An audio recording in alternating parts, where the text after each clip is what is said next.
Today we're going to go over the parts of a neuron. Okay, this whole thing here is a nerve cell, also known as a neuron.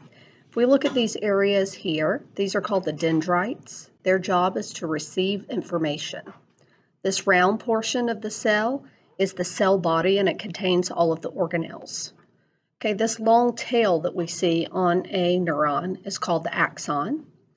Where the axon attaches to the cell body is called the axon hillock. This is going to be where action potentials are going to begin. Okay, at the ends of the axon, we have these things, the axon terminals. Okay, an action potential is an electrical impulse, also known as a nerve impulse. Okay, and you could think of it kind of like electricity going through the cell. Okay, it begins at the axon hillock, and it's going to travel along the axon to send information to the next cell. But what we see, we've got these little beads here that are representing the myelin sheaths.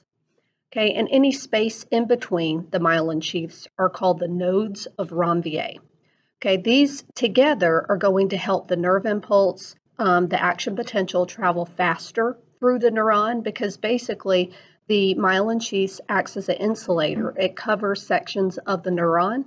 And so for any section of the axon that is going to be covered with the myelin sheaths, when the nerve impulse is going through, it can literally just skip over the sections that have the myelin on it. So it will just travel through the nodes of Ranvier, and it gets to skip over the entire sections that are covered with the myelin. Okay, because of this, if you have a lot of myelin like this neuron that we see here, okay, a lot of myelin, and you get to skip over a lot of the portions of the axon, then that means that the nerve impulse is going to travel faster. All right, also, okay, when you have two neurons together, so here's neuron A, neuron B, okay, when they are going to communicate, what we see is that the axon terminals of one, so these here, the axon terminals of one, get very close, but they don't actually touch the dendrites of the next cell. And what we see is there's a small space between them, and that space is called the synapse. Okay, the synapse is going to be the space where two neurons are going to communicate.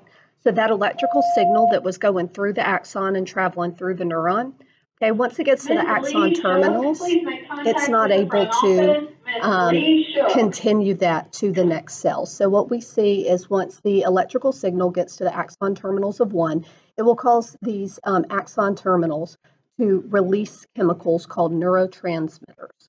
The neurotransmitters then are going to just diffuse and float right over to the dendrites of the next cell. Okay, once a neurotransmitter attaches or connects to the dendrites of the next cell, it will cause an action potential to begin in its axon hillock, and so then that electrical signal is going to go down, and it repeats the process through many neurons until the message is relayed.